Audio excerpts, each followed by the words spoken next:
जय जिनेन्द्र। आज हम अनित्य भावना का अर्थ सहित इसको हम समझेंगे। इसमें बहुत ही आसान 5 दोहे हैं जिनका हम बहुत ही आसान शब्दों में हिंदी में अर्थ समझेंगे।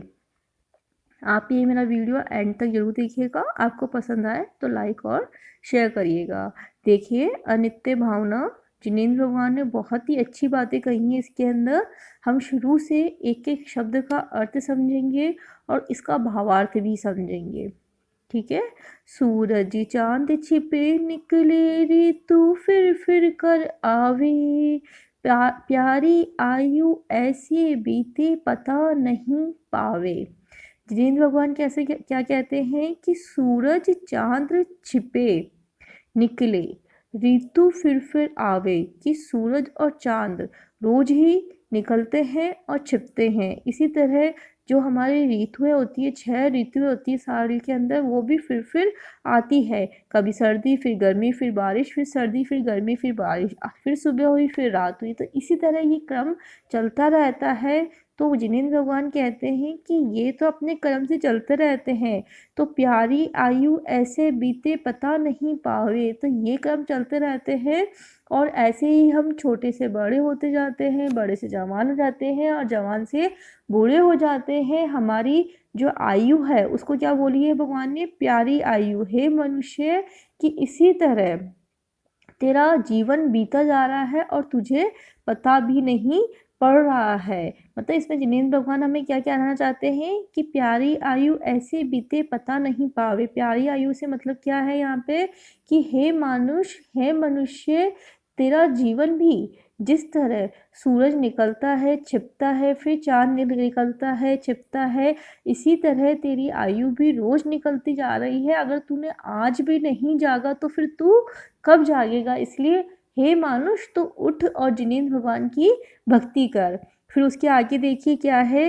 पर्वत पतित नदी जल बह कर नहीं हटता, श्वास चले यो घटे काठ जो आरे से कटता।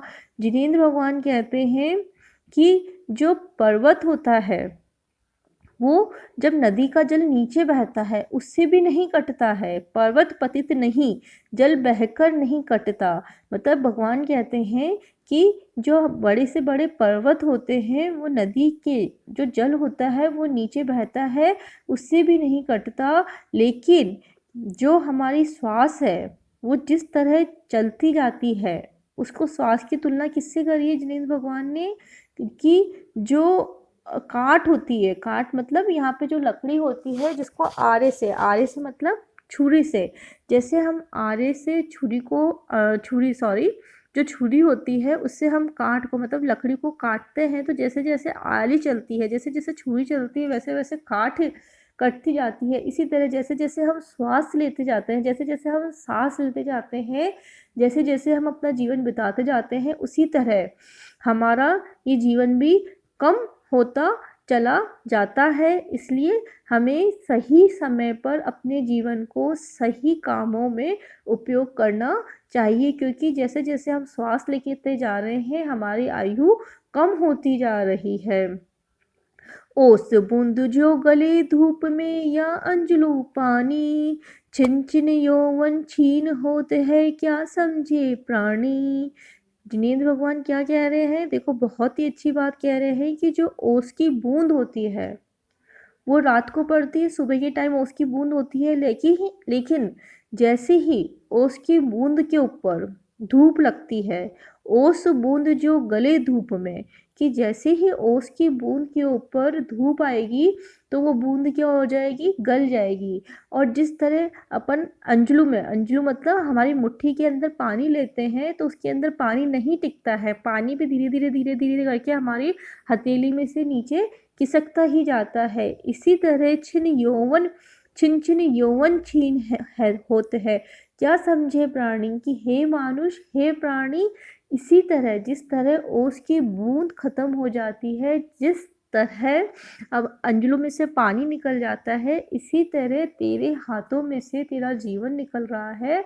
इस जीवन को अगर तूने सत्कर्मों में, सही कामों में नहीं लगाया है तो तू अपने हाथ अपने हाथों में ईश्वर के पास कुछ भी नहीं लेके जाएगा। तू खाली हाथ आया था और खाली हाथ ही चला जाएगा। अगर तू खाली हाथ नहीं जाना चाहता है तो तू अपने इस मनुष्य जीवन को सही कर्मों में, अच्छे कर्मों में लगा। बहुत ही अच्छी बात बोली है, बहुत ही अच्छी तरह से इसको समझाया है। देखिए एक एक शब्द का बहुत अच्छा अर्थ है। ओस बूंद जो गले धूप में, या अंजलू पानी, छिन यौवन छीन होत है, क्या समझे प्राणी। ठीक, मेरे ख्याल से आप लोगों को समझ में आ गया होगा। देखिए नेक्स्ट, इंद्रजाल आकाश नगर सम, जग संपत्ति सारी, अथि रूप संसार विचारो सब नर अरु नारी। ओहो, कितना अच्छी बात लिखी है जिनेंद्र भगवान ने कि जो सारी अपनी जगत की संपत्ति है उसकी तुलना किससे की है? इंद्रजाल आकाश नगर सम, कि ये जो हमारी संपत्ति है वो किसके समान है?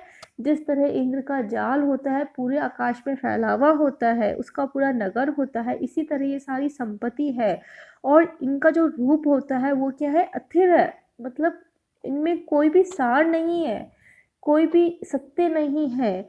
तो जब ये सब बातों पे कौन किसको विचार करना चाहिए? जितनी भी संसार के नर है, अरु है, नारी है, उनको, मतलब संसार के हर एक प्राणी को इस बात पर विचार करना चाहिए कि इस संसार की जितनी भी संपत्ति है उनका कोई अस्तित्व नहीं है। जो हम खाली हाथ आए थे खाली हाथ जाएंगे।